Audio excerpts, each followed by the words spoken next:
Jadi baik, selamat siang untuk kita semua. Pertama-tama saya ucapkan terima kasih kepada Mama Kepala Sekolah yang sudah memberikan izin kepada saya untuk bisa melakukan aksi nyata untuk kepentingan saya dalam pendidikan calon guru penggerak. Yang kedua juga saya mengucapkan terima kasih kepada Bapak Ibu guru semua yang sudah meluangkan waktu yang walaupun sekarang ini adalah jam pulang yang seharusnya kita sudah ada di rumah kita masing-masing, tetapi Bapak Ibu guru masih mau mendukung saya dalam kegiatan saya ini. Jadi dalam kegiatan saya ini saya akan memaparkan materi kepada Bapak Ibu guru. Materi yang akan saya bawakan yaitu menyebarkan pemahaman dan penerapan pengalaman budaya positif di sekolah.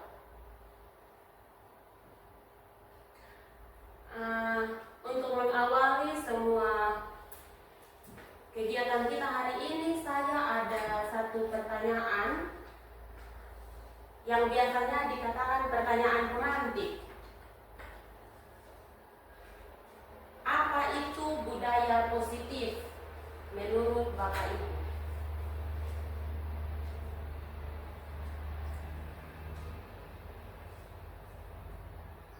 Mungkin dari Ibu Lucia, kira-kira belum tahu Ibu.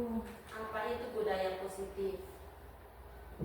Dari Mama mungkin? Ya, menurut teman saya budaya positif itu hal-hal baik yang kita lakukan yang membawa dampak bagi orang lain. Terima kasih banyak Mama. Jadi budaya positif itu merupakan perwujudan dari nilai-nilai yang diterapkan di sekolah. Budaya positif juga diyakini mampu untuk menciptakan kolaborasi antar warga sekolah dan orang tua murid. Jika budaya positif itu terlaksana dengan baik, maka akan memunculkan serta bisa mengembangkan nilai-nilai positif yang dimiliki oleh murid dan akan menciptakan pribadi yang berkualitas dan berkarakter baik sesuai dengan profil pelajar Pancasila. Jadi tadi Mama sudah bilang bahwa budaya positif itu adalah hal-hal baik yang dilakukan dan juga sudah ada di slide apa itu budaya positif. Kira-kira menurut Bapak Ibu, budaya positif itu penting atau tidak kita lakukan di lingkungan sekolah, atau paling tidak penting atau tidak budaya positif itu kita lakukan di dalam kelasnya kita? Menurut Ibu Mera mungkin Penting sekali Ibu. sangat penting, iya. Jadi benar sekali bahwa budaya positif itu sangat penting untuk kita lakukan. Nah, untuk menerapkan budaya positif, di sini ada 8 konsep inti budaya positif. Bapak Ibu bisa lihat pada slide. Yang pertama, paradigma belajar, disiplin positif, kebutuhan dasar manusia, motivasi perilaku manusia, posisi kontrol guru, nilai-nilai kebajikan, keyakinan kelas, dan segitiga restitusi. Nanti dari 8 konsep ini kita akan membahasnya satu persatu. Yang pertama, paradigma belajar. Paradigma belajar pada abad ke-21, Pusat Data dan Informasi Kemendikbudristek menjelaskan bahwa yang pertama, belajar itu tidak hanya terjadi di ruang kelas dengan guru atau guru itu sebagai satu-satunya sumber belajar yang menjelaskan materi penjelasan kepada peserta didik. Tetapi belajar itu bisa di mana saja. Bisa di luar kelas, bisa dengan siapa saja kita belajar. Yang kedua, peserta didik belajar secara aktif. Yang ketiga, pembelajaran aktif. Dan yang keempat, sumber belajar itu beraneka ragam dan sesuai. Yang kedua, disiplin positif. Mungkin terlalu kecil ya.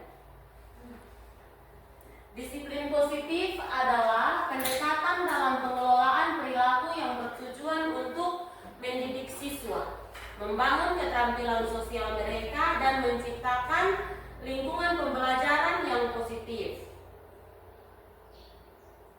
Disiplin positif ini berbeda dari pendekatan disiplin tradisional. Yang kalau disiplin tradisional itu lebih berfokus pada hukuman atau konsekuensi negatif. Disiplin positif berusaha untuk menggantikan hukuman dengan strategi yang memotivasi siswa untuk belajar dari kesalahan mereka.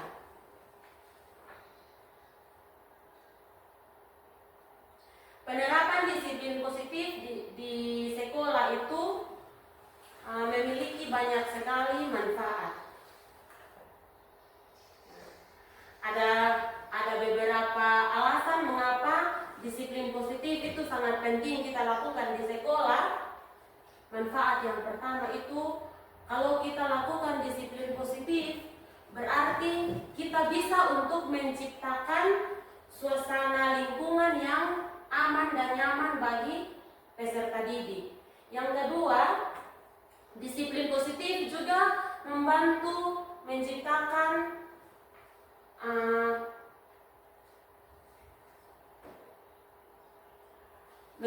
peserta didik yang lebih percaya diri, dan mereka juga bisa tahu perilaku yang diharapkan dan konsekuensi apa yang akan mereka terima. Terus yang berikut, mendorong perilaku positif dengan fokus pada pujian, penghargaan, dan penguatan perilaku positif. Disiplin positif merangsang siswa untuk bisa berperilaku yang baik.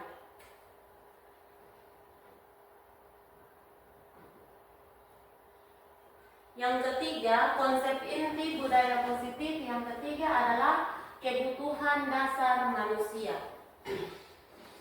Seluruh perilaku yang dilakukan oleh murid pada dasarnya memiliki tujuan tertentu. Murid memiliki kebutuhan dasar tertentu ketika melakukan sesuatu.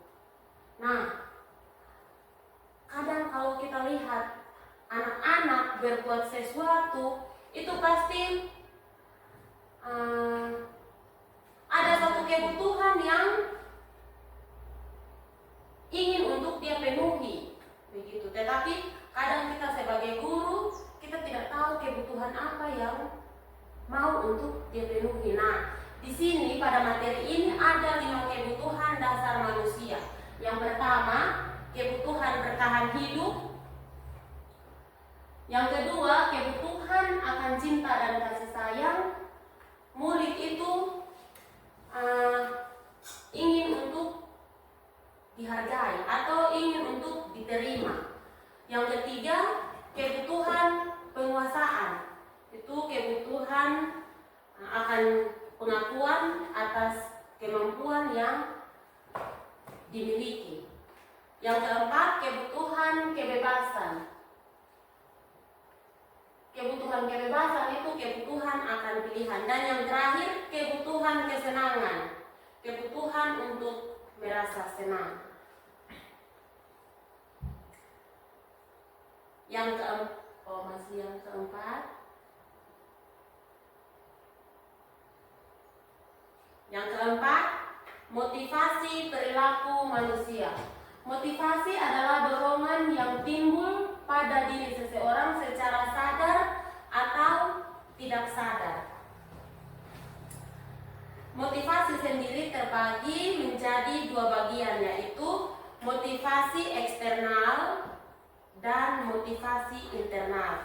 Motivasi eksternal itu murid melakukan kedisiplinan karena takut, atau kita mau berbuat sesuatu itu karena takut dihukum, atau kita punya motivasi itu berbuat sesuatu karena dapat penghargaan, dapat hadiah, begitu. Jangankan di murid, kita sebagai guru juga punya motivasi eksternal dan juga punya motivasi internal. Nah, itu tadi contoh motivasi eksternal. Kalau motivasi internal itu seseorang melakukan kedisiplinan karena sadar akan nilai-nilai kebajikan dalam dirinya. Berarti itu motivasi dari dalam diri sendiri, tidak perlu ada dorongan atau tuntutan dari orang lain. Jadi kita mau berbuat sesuatu, kita sadar kalau apa yang akan kita lakukan itu dia penting dan dia bisa berguna untuk kita. Motivasi merupakan faktor penting dalam bentuk perilaku manusia. Dalam konteks restrukturisasi disiplin sekolah, ada 3 jenis motivasi perilaku yang perlu diperhatikan. Yang pertama, motivasi untuk menghindari ketidaknyamanan atau hukuman. Nah, itu termasuk dalam motivasi eksternal.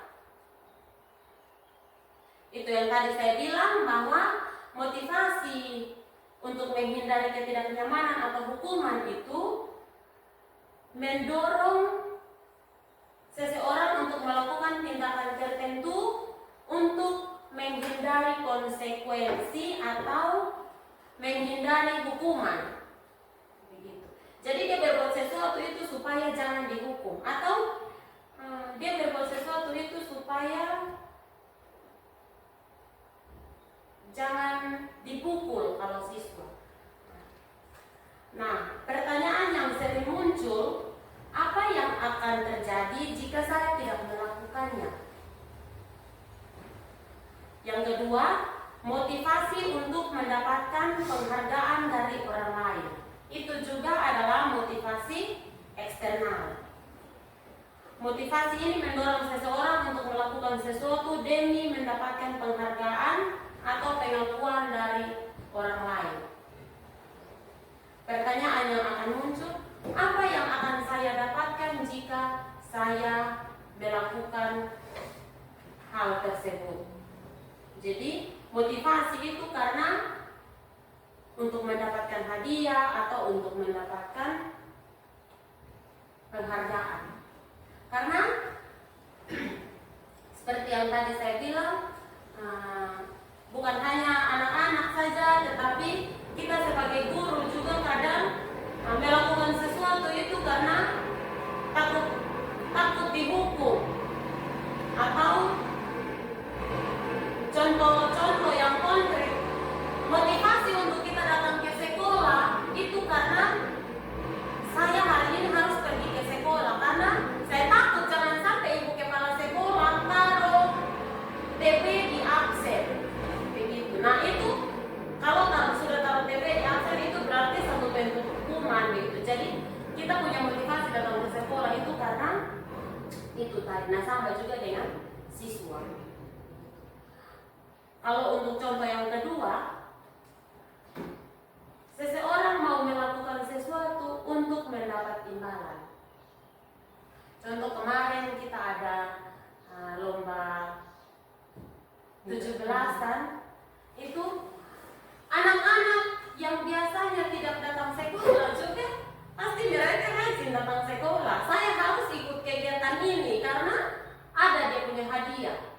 Begitu. Kalau anak-anak kelas 1 harus tanya, memang ibu ada hadiah kok? Ibu, nanti kami dapat hadiah apa? Itu yang dinamakan motivasi untuk mendapatkan penghargaan atau hadiah. Yang ketiga, motivasi untuk menghargai diri sendiri dengan nilai-nilai yang dipercayai. Nah, itu yang dikatakan motivasi internal. Motivasi ini mendorong seseorang untuk melakukan tindakan karena ingin menjadi diri yang mereka banggakan dan sesuai dengan nilai-nilai yang mereka yakini. Pertanyaan yang akan muncul, saya akan menjadi orang seperti apa jika saya melakukannya? Nah, contoh, contoh kepribadiannya saya punya motivasi dalam diri saya mau untuk belajar. Contoh sama kayak sekarang ini, saya sementara ikut pendidikan guru penggerak.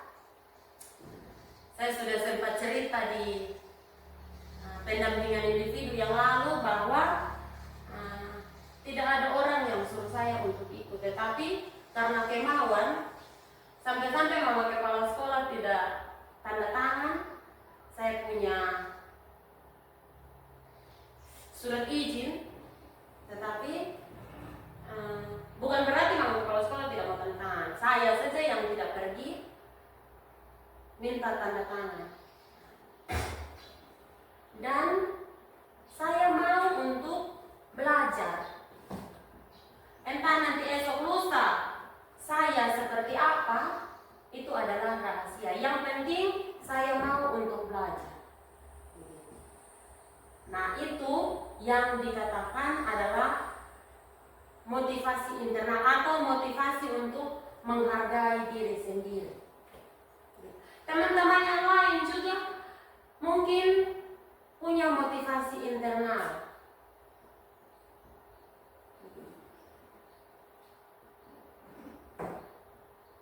Nah, untuk menanamkan motivasi seseorang atau motivasi murid perlu dilakukan dengan pendekatan restitusi.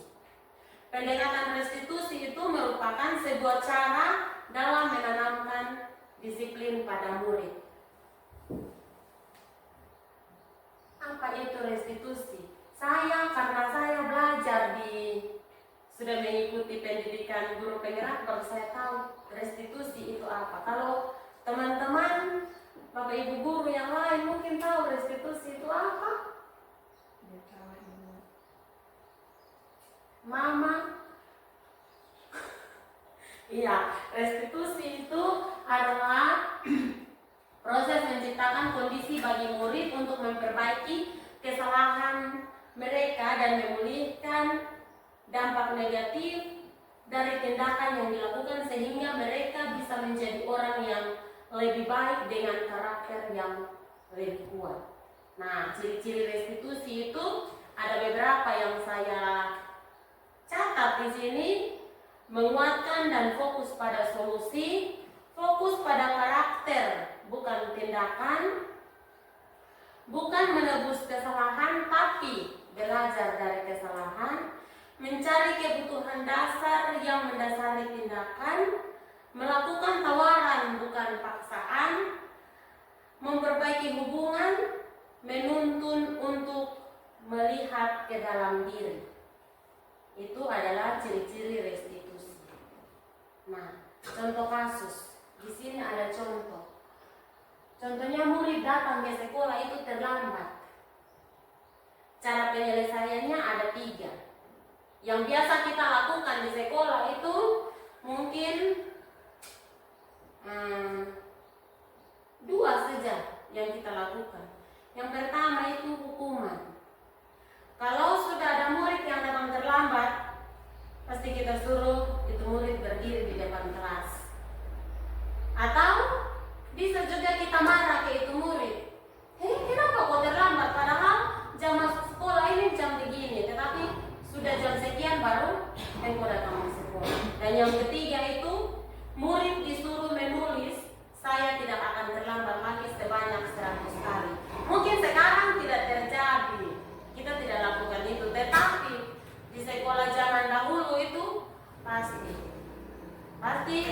tulis, saya tidak akan terlambat lagi sebanyak 100 kali. Yang kedua, cara penyelesaian yang kedua itu adalah konsekuensi. Jika murid datang terlambat ke sekolah, guru akan memberikan konsekuensi berada di dalam kelas selama jam istirahat berlangsung.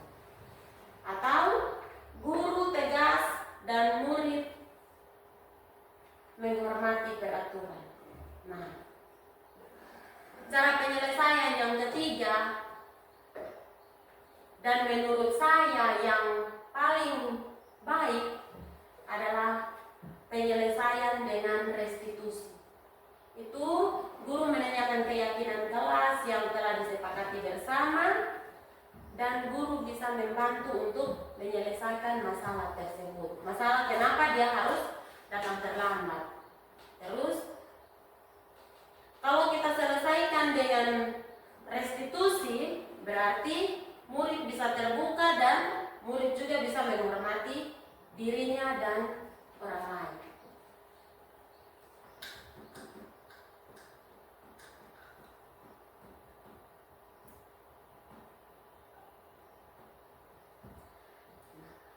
Konsep inti budaya positif yang kelima adalah posisi kontrol guru.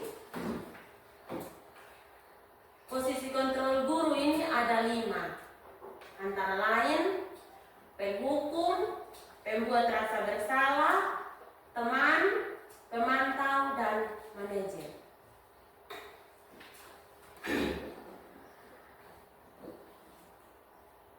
Kalau penghukum, ketika murid berbuat salah pasti kita selesaikan dengan hukum itu murid. Kalau pembuat rasa bersalah, kalau murid berbuat salah pasti kita akan buat dia lagi, kasih pertanyaan yang buat dia lagi merasa bersalah. Teman, pemantau, dan manajer seperti itu.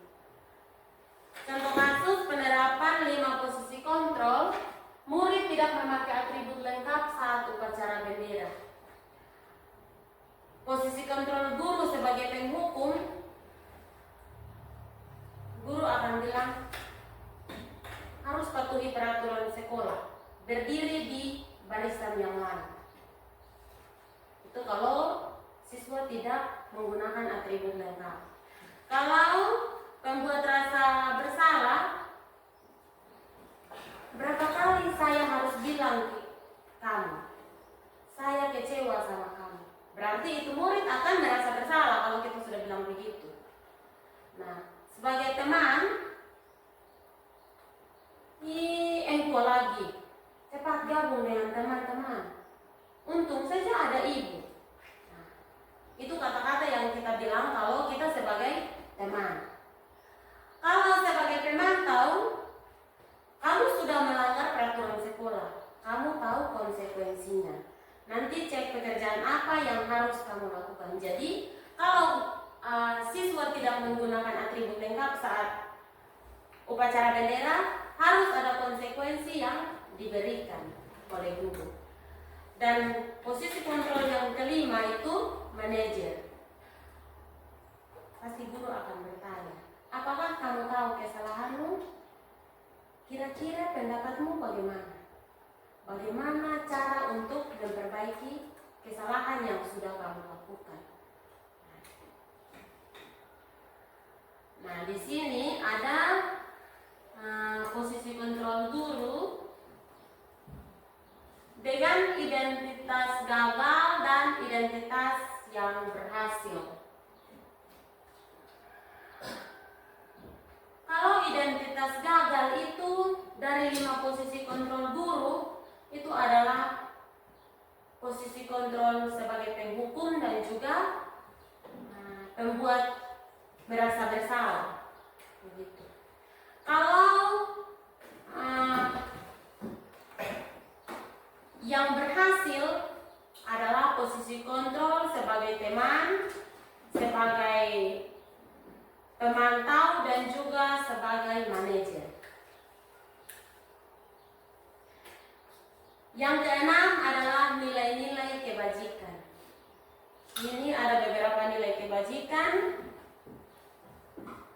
Nilai-nilai kebajikan ini nih yang nanti kita bisa tuangkan dalam keyakinan kelas. Di situ ada toleransi, rasa hormat, integritas, mandiri, menghargai, antusias, kerjasama, kreativitas, percaya diri, komitmen, dan lain sebagainya. Nah, itu adalah nilai-nilai kebajikan.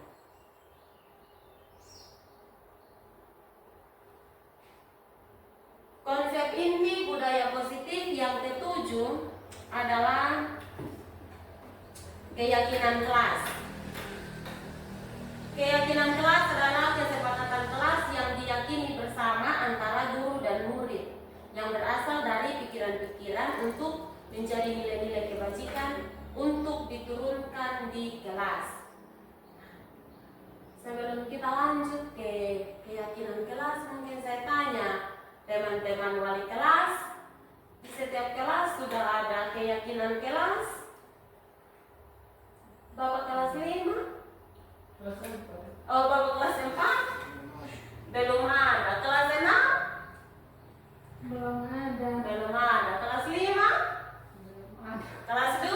Belum ada. Belum ada. Saya kelas 1 juga sudah ada, tetapi tidak efektif begitu, atau tidak tidak sering dilakukan begitu. Jadi itu adalah suatu PR untuk kita, supaya kita, kalau saya yang sudah buat, saya bisa lakukan lagi supaya bisa lebih efektif. Teman-teman guru yang lain juga yang belum buat, nanti kalau mau buat bisa kita sama-sama buat. Nah, pembentukan keyakinan kelas itu dilakukan dengan yang pertama, sebagai guru kita bertanya kepada siswa tentang harapan-harapan siswa di kelas. Kira-kira di dalam kelas itu siswa maunya seperti apa dalam mengikuti proses pembelajaran?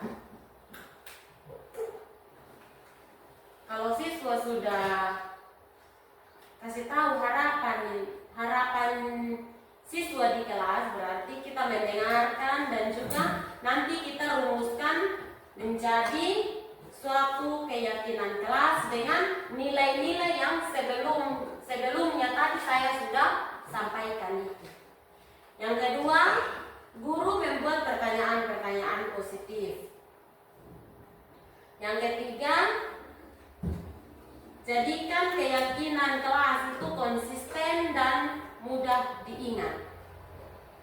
Dan yang keempat, semua warga kelas, guru dan semua siswa itu harus terlibat dalam pembuatan keyakinan kelas itu. Jangan kalau hanya guru saja yang buat keyakinan kelas, itu namanya bukan keyakinan kelas, tetapi itu adalah peraturan kelas yang harus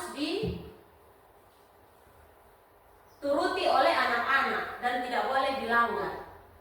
Tetapi keyakinan kelas, kita semua itu terlibat dalam pembuatan keyakinan kelas. Yang terakhir adalah segitiga restitusi. Nah, segitiga restitusi ini adalah suatu hal yang bisa kita lakukan untuk dapat menyelesaikan suatu masalah yang dilakukan oleh anak-anak. Nah, hal pertama yang harus kita lakukan ketika kita menemukan suatu siswa melanggar keyakinan kelas atau membuat masalah begitu, hal pertama yang harus kita lakukan adalah menstabilkan identitas siswa. Dengan kita panggil itu siswa, kita bilang sama dia kalau setiap orang itu pasti pernah untuk melakukan kesalahan.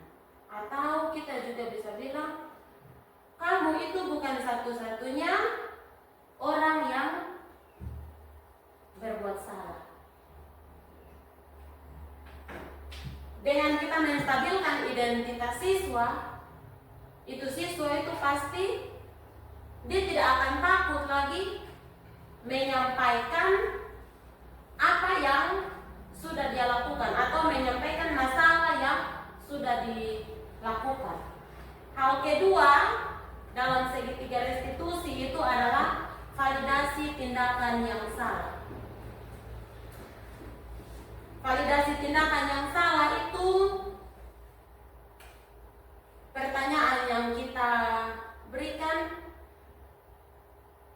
adalah menanyakan alasan kenapa siswa itu melanggar keyakinan kelas atau alasan mengapa siswa itu melakukan kesalahan. Begitu. Guru juga bisa memberi solusi. Ada cara yang lebih efektif untuk mendapatkan apa yang kamu butuhkan. Dan yang ketiga adalah menanyakan keyakinan kelas.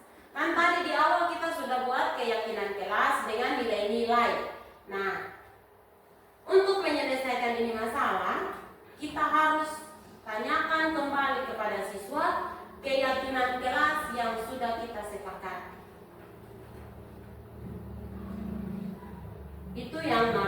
Itu yang termasuk dalam poin yang ketiga, menanyakan keyakinan kelas.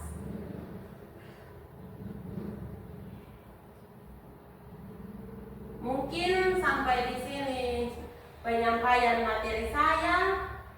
Ada refleksi dari Bapak Kepala Sekolah, dari teman-teman guru. Saya beri waktu dan kesempatan. Bukan kesempatan memberikan berbicara tentang budaya positif, seperti yang sudah dijabarkan oleh pemateri tadi, bahwa hal-hal yang sudah dijabarkan itu sudah kita alami semua, yang sudah ada dalam diri kita. Dan tentang keyakinan kelas, kalau bisa Ibu tolong bantu teman-teman untuk bisa membuat keyakinan kelas, karena memang saya perhatikan di sekolah kita ini, teman-teman mungkin sudah menempelkan keyakinan kelas ya di kelas. Mungkin itu melihat dari internet, dan keyakinan itu yang ditempel itu mungkin itu belum sesuai dengan keinginan siswa. Karena kalau kita membuat keyakinan kelas, kan kita harus tanyakan dulu ke siswa apa sih maunya mereka dengan kelasnya mereka itu. Karena setiap orang ketika dia hanya mengikuti peraturan, karena bukan dia yang menentukan, yang membuat peraturan itu, maka dia akan melakukan dengan suka-sukanya saya, terserah saya. Tapi ketika dia yang menentukan, dia yang membuat aturan itu, dan ketika dia melakukan kesalahan, terus ditanya lagi ke dia kenapa seperti itu, kamu ingat tidak yang sudah menjadi kesepakatan kita, itu dia akan merasa bahwa oh iya benar, waktu itu yang menyepakati itu kan saya juga, bukan guru yang tentukan. Nah, jadi ketika kita menerapkan segitiga restitusi nanti kepada anak-anak, maka hal itu akan berlaku di mereka karena kita sudah membuat keyakinan kelas seperti yang materi sudah katakan tadi. Dan materi yang hari ini Ibu sampaikan itu luar biasa, dan ini sebenarnya teman-teman juga waktu itu yang saya ikut guru penggerak, saya tidak sampaikan seperti ini. Maksudnya saya sampaikan, tetapi karena waktu itu posisinya saya sudah kepala sekolah, jadinya saya juga tidak dipaksa untuk harus sampaikan itu. Nah, dan itu saya terapkan, mungkin tidak nampak di teman-teman, dan teman-teman mungkin merasakan perubahan situasi kita di sekolah dengan sebelum saya mengikuti kegiatan penggerak dan sesudah saya mengikuti kegiatan penggerak atau selama saya mengikuti kegiatan itu, Tentunya teman-teman merasakan perubahan yang ada dalam dirinya saya, dan itu saya terapkan di teman-teman tanpa teman-teman sadari. Ya, jadi nanti pun begitu ibu sebagai calon guru penggerak yang mendapatkan kesempatan belajar, bisa membantu rekan-rekan kita nanti yang lain. Walaupun kemarin saya lihat di kelas 6 sudah melakukan kegiatan itu, nanti mudah-mudahan di semua kelas bisa diterapkan supaya bisa kita berlakukan di sekolah kita. Terima kasih. Terima kasih Mama, itu satu masukan yang sangat bagus untuk saya. Hanya kata terima kasih saja yang bisa untuk saya sampaikan ke Mama. Mungkin masih ada teman-teman yang lain, atau mungkin karena sudah siang ya, sudah lapar semua, jadi cukup sudah supaya kita cerita. Saya tadi berharap materi ini di print, ya, harapan tadi awalnya. Makanya ketika itu sampaikan di materi itu saya kayak agak tidak nyaman tadi karena saya merasa tidak puas begitu. Ini kan beda kalau saya pegang materinya, saya baca. Memang yang lalu saya sudah pelajari ini Bang, tetapi saya adalah tipe orang bukan yang menghafal semua, saya hanya intinya saja. Intinya saja itu saja saya. Jadi saya kepengen dari saya apa. Makanya ketika saya bertanya, sebentar ini saya mau tanya ini, saya tidak mengerti, alhamdulillah. Jadi mungkin nanti lain kali kalau misalnya ingin menyampaikan lagi materi seperti ini di Print saja, supaya kami peserta ini bisa mengikuti apa yang disampaikan. terima kasih. Baik teman-teman yang lain, Adik Asri, ini nanti apa bisa dipakai juga loh di perpustakaan. Iya, bisa dipakai. Jadi buat peraturan untuk di perpustakaan. Jadi nanti ketika mereka membangun kesalahan di situ, pegawai perpusnya atau kepala perpustakaannya bisa menerapkan segitiga restitusi. Mungkin nanti dijelaskan oleh teman-teman segitiga restitusi itu yang seperti apa. Kalau saya cukup paham dengan apa yang dijelaskan karena saya sudah belajar. Iya, makanya tadi juga saya bilang sebelum saya ikut pendidikan guru penggerak, saya tidak tahu restitusi itu ya seperti apa. Tetapi setelah saya ikut pendidikan guru penggerak, sedikit-sedikit saya belajar tentang restitusi atau tentang penerapan budaya positif itu. Jadi harapannya Mama sama juga dengan harapannya saya, teman-teman bisa minta tolong ke saya untuk saya bisa membantu dalam membuat keyakinan kelas. Kalau yang lalu di kelas 6 kami sudah buat, hanya saja pada kelas 6 tidak sempat hadir karena ada di rumah sakit. Jadi saya dengan anak kelas 6 saja.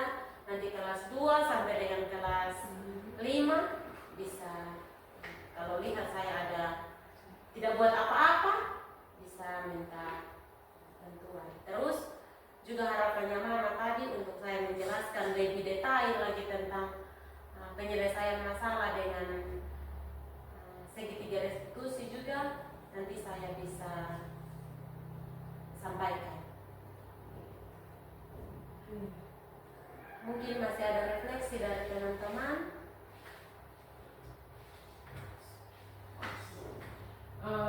Teman-teman ya, ini maksudnya ini ada guru penggerak ini supaya teman-teman itu kita belajar sama-sama begitu, bukan hanya pasrah saja. Sudah dikasih materi, sudah dijelaskan, habis itu hilang begitu, tidak. Tapi ada rasa ingin tahu. Orang kan kalau mau tahu, istilah kepo, istilah zaman sekarang itu kan kepo bilang. Kalau mau kepo pasti penasaran kan. Sama kayak kalau orang buat status, orang buat story begitu.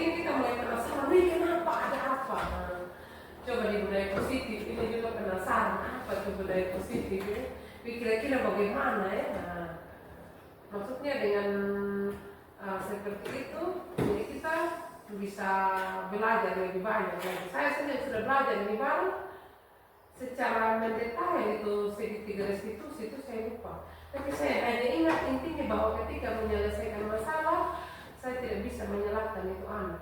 Iya. Jadi saya harus menuntun dia supaya dia ingat kesepakatan atau peraturan-peraturan yang sudah ada di sekolah kita. Kalau teman-teman lihat, kalau misalnya anak buat salah sejak saya ikut grup penggerak itu, mungkin saya tidak pernah pukul anak-anak. Saya tidak pernah pukul anak-anak. Kalau anak tidak pakai sepatu, saya memang suruh berdiri sendiri waktu bubar. Tapi saya tidak pernah pukul. Iya. Nah, itu cara saya menerapkan segitiga restitusi. Begitu. Jadi ikut grup penggerak itu banyak ya, punya manfaat banyak sekali. Selain mempermudah kita untuk mencapai penghasilan double atau double, memudahkan. Kalau sudah grup penggerak memudahkan gitu PPG. Ada juga hal baik yang kita dapat dari itu.